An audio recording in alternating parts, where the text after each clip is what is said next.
So Guy, you did the ID I thing, think- and Yeah, this is, we're doing a generic interview, which is not really generic. Yeah, it's very specific, and then they can use it in a generic way. Listen, are we on? Congratulations, I saw the film. I think it's a magnificent tribute to many things, especially motherhood, the fact that if you pull all your strengths, there will be sun at the end of the road. And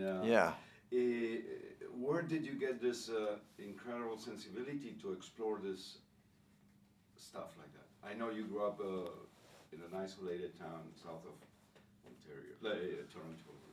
Well, I grew up in Canada, and like everyone else in the world, you sort of look to America. At least it's sort of like it looms really large in its legend. And I had a very romanticized idea of what America was like and what Detroit was like. And when I got there, it was very different, than what I imagined. I mean, I didn't get there until I was 30, but it's important to point out that Detroit has a whole other aspect to it, which is very exciting right now. It's like it's reinventing itself. There's so much energy there, but at the same time, there's also miles of abandoned neighborhoods, and within those neighborhoods, there's little pockets of families that are trying to survive as the houses around them are being burned down or torn down, and in some cases, they don't get water or power to the streetlights. So I wanted to make a film about one of those families, but I didn't want it to be specific to Detroit because I felt like what they were going through was universal. So I tried to create a fairy tale format to tell that story. I do agree that bulldozing, uprooting people is not a Detroit problem. It's a universal problem. Right. You just use that location Right. for dramatic purposes, which is great. But why did you decide to give voices to people who they're abused by big corporations, they're uprooted, and then, I mean, it was great to see this in a fictional story because it was very documentary too. Oh, great! Thank you.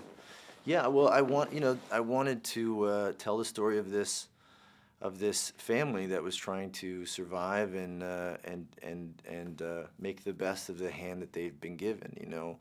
But more importantly, I wanted to try and see it through the romantic filter of a couple of teenagers who are trying to make what's happening to them important somehow by making it an evil spell that's been cast on them as opposed to some sort of political, economic downfall, that they're just the byproduct of. So I wanted to sort of see it through that romanticized filter.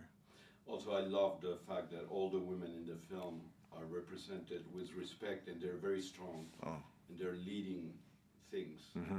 Like Billy, Eva Mendes, the young teenager. Barbara Steele. Barbara Steele, sorry. Yeah. And so that's, I think it's great that you recognize that in women through your movies or through your film as a director, your first film. Well, I have very strong women in my life. I always have, and that's growing. The number of strong women in my life are growing, and so that's that's my sort of reality. But when I was a kid, I grew up with a single mom, and she was very beautiful. And when you grow up with a single mom, in a way, all men feel like wolves, and there's a very predatory energy to it. And it's very threatening when you're little, and there's nothing you think that you can do about it, And so I wanted to sort of make a film that reflected that, but in a more kind of in fairy tale themes as opposed to a literal way.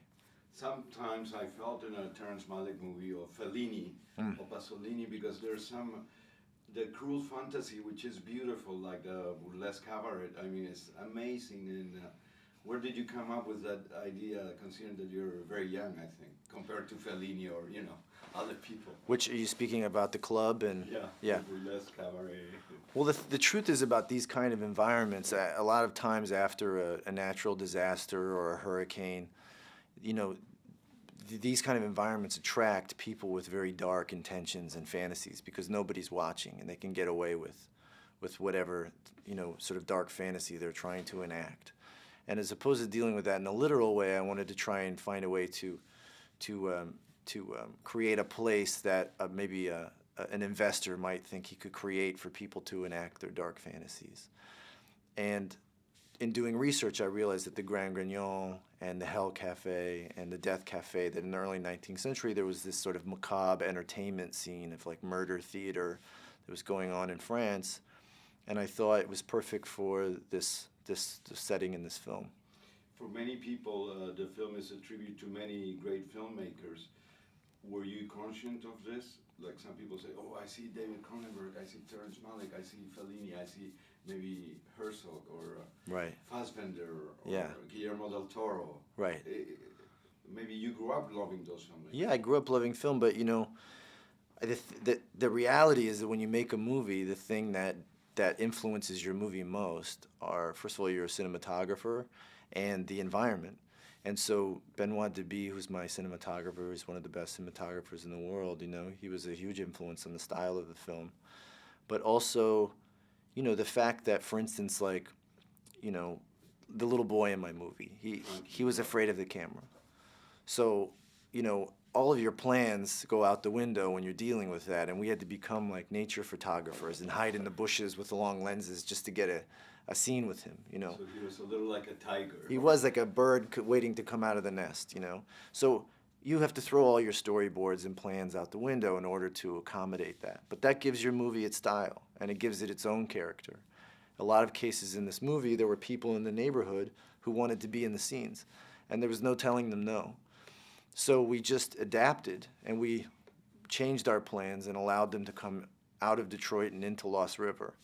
And it gave you this feeling that the actors were working without a net, you know, that there was something dangerous going on. And it gave to me, the film then took on its own style and character because we were just adapting to our environment. But you know, all those little details that I didn't know about, now that you're mentioning, they show in the movie. Mm-hmm. That's why I said before that it was a little documentary. You can feel that it was like a documentary. Well, I love that you feel that way, because what we wanted was not to make a composed sort of fantasy film, but we wanted to try and tap into the fantasies of the people living there. And so the hope was to sort of almost make it feel like we'd found a rabbit hole. We took a camera and made a movie in this alternate reality and came back, you know. Not that we had stylized it to seem that way. For me, Frankie symbolizes, the little boy afraid of, he keeps everybody together because everybody needs to be responsible for him. And at the same time, he symbolizes the future. Right. When they drive out, without giving anything away, I felt like liberation is there. Mm-hmm. And Frankie's so like taking beautiful. So do you agree with that perception? Yeah, I love the way, I love what you're saying about the film. I think that was my intention. And so I was reading your mind. Huh? You're reading my mind, yeah. No, I mean, there's a lot of darkness to the film, but we never tried to set out to make something that was dark or bleak or obscure, you know. It was about the hope of this family and that the love story between all of these people, these broken pieces trying to form a whole, you know. You know, I think that darkness could be brighter if one is intelligent. I don't believe in brightness and stupidity. You know, Right. on film. And the idea was that these people have, that this is them trying to hold on to their dream. And so we wanted the film to have a dream-like quality. But the only way for it to really feel that way is if there's a nightmare at the door, you know, because all dreams, you know, are on the verge of becoming a nightmare. So we needed to try and play that balance. You know, sometimes I felt like telling the actors, just forget about the house, run away.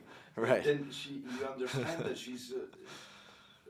she can be taken away from her life and drama, but I wanted to wake her up and tell her, leave. Yes. But then, you know. That's good that you use the term wake up, you know, because the idea is that she's dreaming, to think that she can keep this, you know. She's a beautiful mother. Yeah. Great. Wonderful. I loved it. Thank you.